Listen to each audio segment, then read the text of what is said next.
Maroc, la marche verte. Verte parce que le vert est la couleur de l'étoile sur le drapeau rouge marocain. C'était la couleur préférée du prophète Mahomet. Et parce que cette marche est aussi une marche sainte. Du moins, c'est ce qu'on leur a dit aux Marocains quand on leur a demandé d'aller récupérer les arpents de sable colonisés par l'Espagne, le Sahara occidental, au cours d'une marche sans précédent dans l'histoire moderne.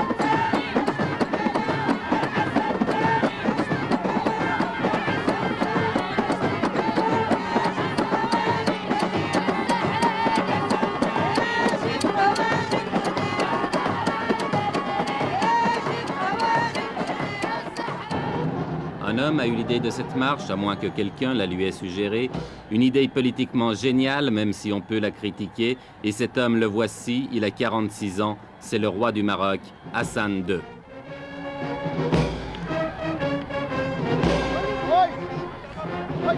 Avec la marche verte, Hassan II espère gagner sur tous les plans, faire oublier les problèmes intérieurs, se réconcilier avec son opposition, même de gauche, et surtout ressouder le peuple marocain dans un immense élan de nationalisme.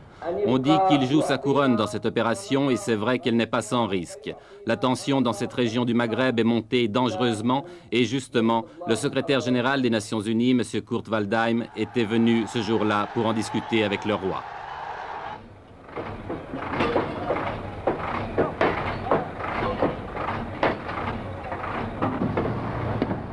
Mais au-delà des coulisses de la diplomatie, la marche verte a été lancée. L'armée et la police, l'administration civile contribuent à sa réalisation. C'est presque la totalité des moyens de transport du pays qui ont été mobilisés, trains, autocars et camions rassemblés à Marrakech, devenue la capitale du grand départ.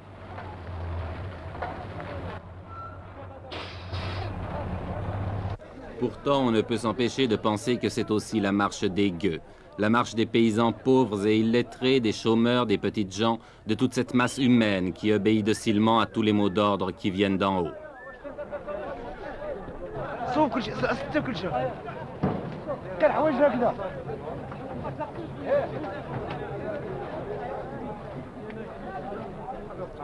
Le roi avait demandé 350 000 volontaires. Ils ont été presque le double à s'inscrire. Pour beaucoup, c'était l'occasion de faire pour la première fois de leur vie un grand voyage ou de voir la mer, bref, presque des vacances offertes et organisées par Sa Majesté.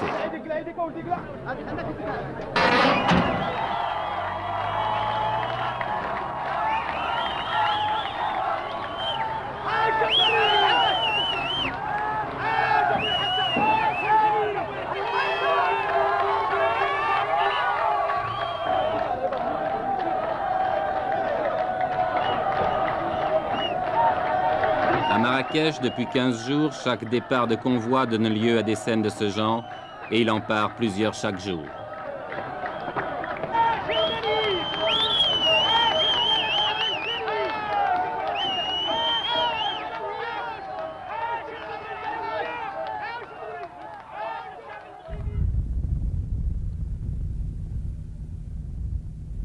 Ils sont partis de toutes les régions du pays, de toutes les provinces. Ceux qui venaient du nord ont parcouru plus de 2000 km, entassés par paquets de 50 sur chaque camion.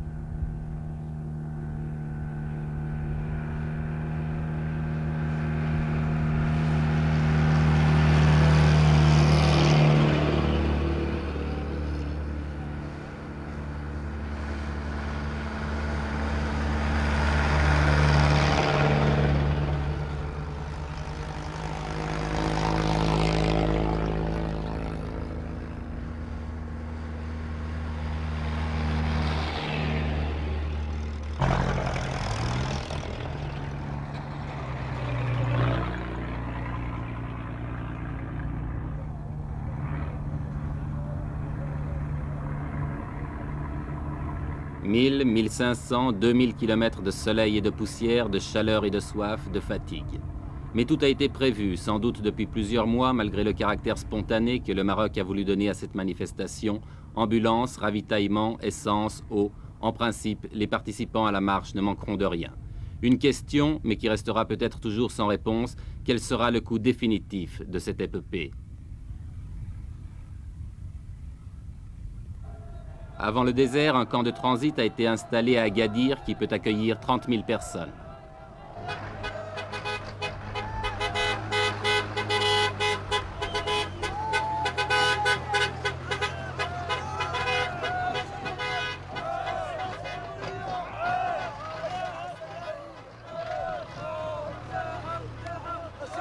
Vous venez d'où?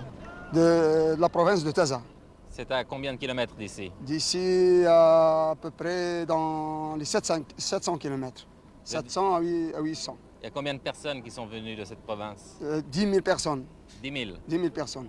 Et maintenant, vous allez partir où? On va y aller, Inch'Allah, au Sahara. Au Sahara? Au Sahara. Jusqu'à Terfaya? On dépasse, Inch'Allah, le Terfaya. Vous allez passer la frontière aussi? Après le discours de Sa Majesté, on va, Inch'Allah, jusqu'à la capitale, l'Ayoun. Vous allez traverser à l'Ayoun? Oui. Sahara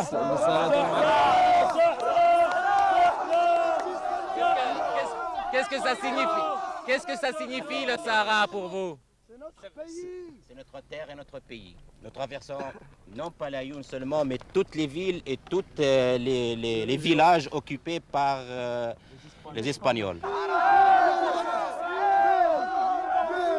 On veut notre terre, on veut toujours notre terre. On veut notre terre jusqu'à la mort. Notre terre, c'est toute notre vie. C'est notre terre, ça y est. Vive le roi Hassan II! Vive le roi Hassan II! Vive le roi Hassan II!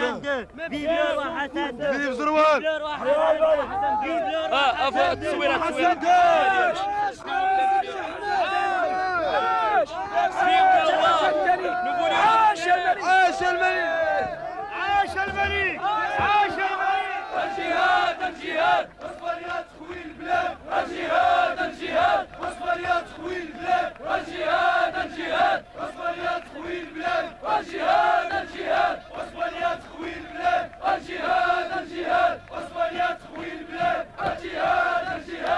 Cela fait plus de 2 semaines maintenant que les premiers convois ont pris la route du Sud. Plus de 2 semaines de délire qui confine au fanatisme. Plus de 2 semaines que le Maroc vit dans la fièvre. Tout cela pour quelques milliers de tonnes de phosphate, vous demanderez-vous? Non, pas seulement. Tout cela aussi, du moins aux yeux du peuple, au nom du roi et de Dieu, si Dieu le veut, Inch'Allah.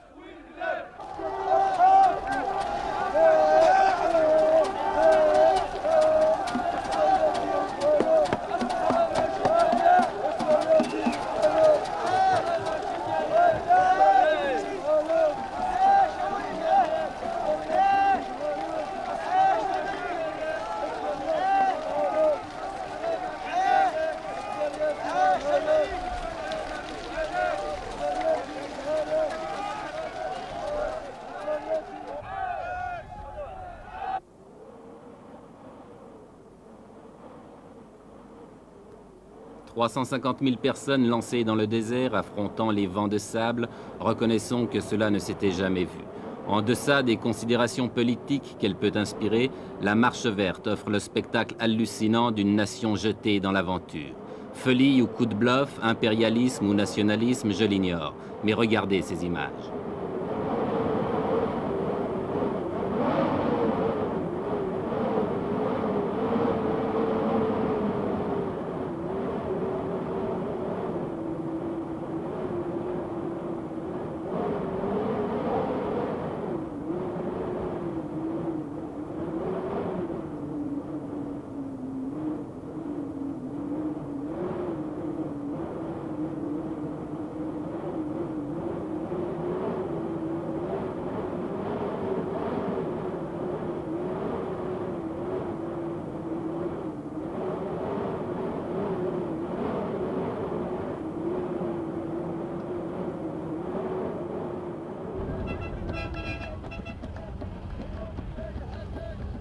350 000 personnes dans le désert, cela signifie 10 000. Oui, vous avez bien compris, 10 000 camions.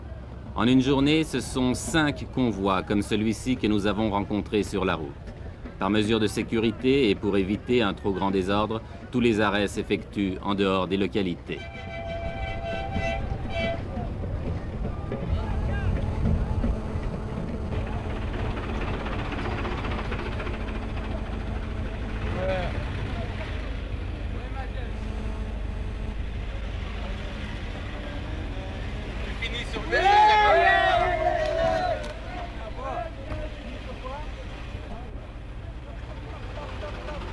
Chaque fois que nous dépassons un convoi, nous retrouvons la même atmosphère, une atmosphère de frénésie. Et chaque fois aussi que nous interrogeons les gens, ils nous font les mêmes réponses. Écoutez. Jusqu'où vous allez? Sahara. Oui, Sahara. Pourquoi vous ne laissez pas le peuple sahraoui s'autodéterminer, choisir lui-même? Parce que le peuple sahraoui est sous la domination du roi. Eh ben, comme vous dites, c'est... Sahara, c'est à nous. Non, pour être juste, les Sahara nous ont possédés. Et les Sahraouis, ce sont des Marocains pour vous? Oui, c'est ça.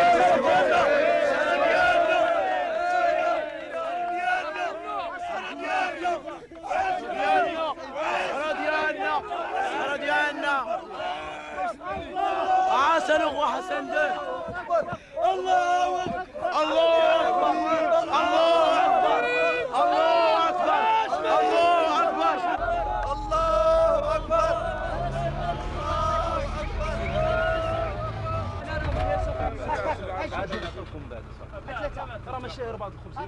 Tout le long du voyage, les vivres sont assurés. On distribue les miches de pain à la lancée, mais en proportion calculée, un pain pour 4 hommes. Le convoi se ravitaille donc, puis reprend la route.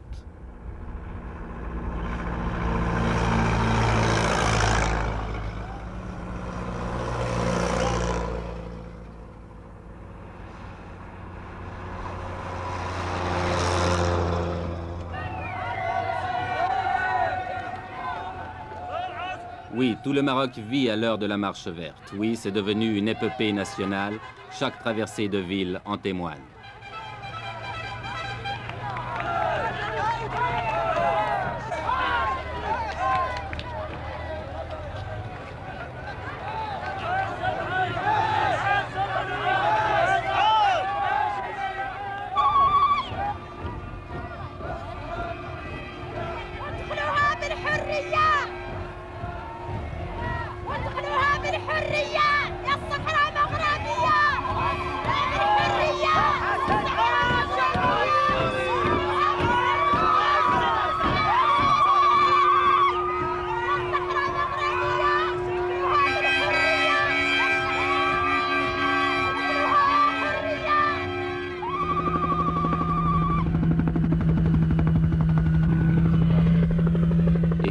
C'est l'arrivée à l'extrême sud du Maroc, à côté d'une petite bourgade perdue dans le désert, où avait atterri autrefois l'avion de Saint-Exupéry, Tarfaya.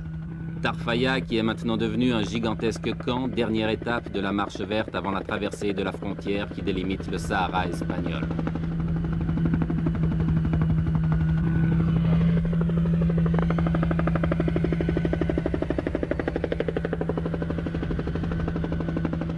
Dans ces alignements de tentes et de camions, on s'est installé province par province. Et l'ambiance de ce campement le fait ressembler à un Woodstock du désert.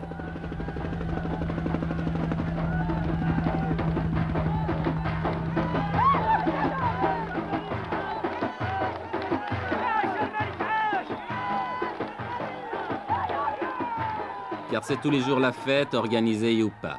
Ici, c'est la fête parce que le Khaïd, le maire de Tarfaya, est venu rendre visite à ses innombrables voisins. Lui, qui vivait seul ou presque dans son bled oublié au fond des sables, que doit-il penser de ce fantastique rassemblement ?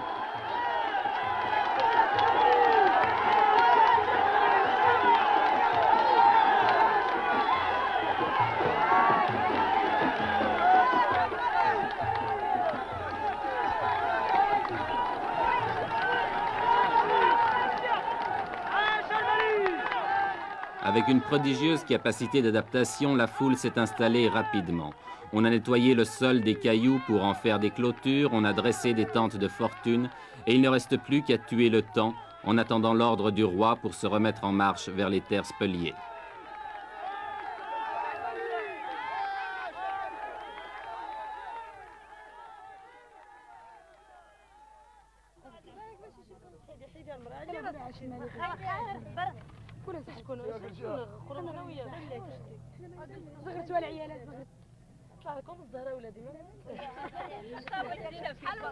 Les vivres sont distribués par les organisateurs, mais comme on n'est jamais si bien servi que par soi-même, on s'est mis à faire la cuisine, à frire les beignets, à faire bouillir le thé de menthe ou même à cuire le pain.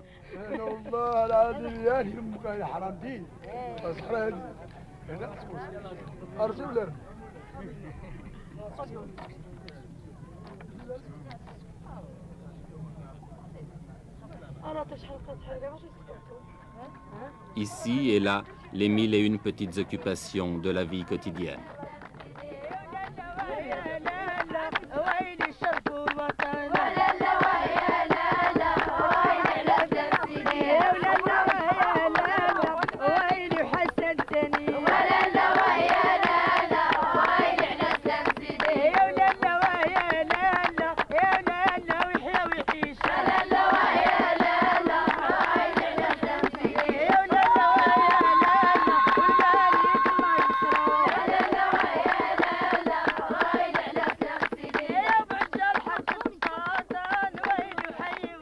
On danse, tandis qu'à quelques kilomètres de là, on se prépare peut-être à la guerre.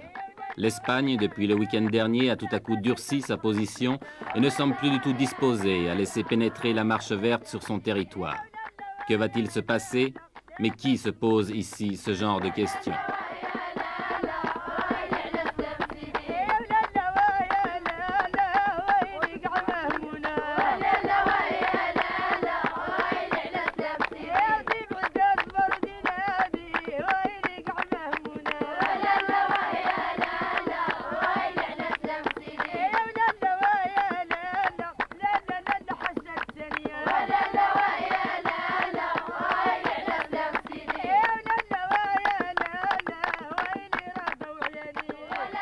La marche verte n'a pas encore franchi la frontière, mais on ne voit pas comment elle pourrait maintenant s'arrêter, car ce qui est sûr, c'est qu'elle a dépassé le point de non-retour.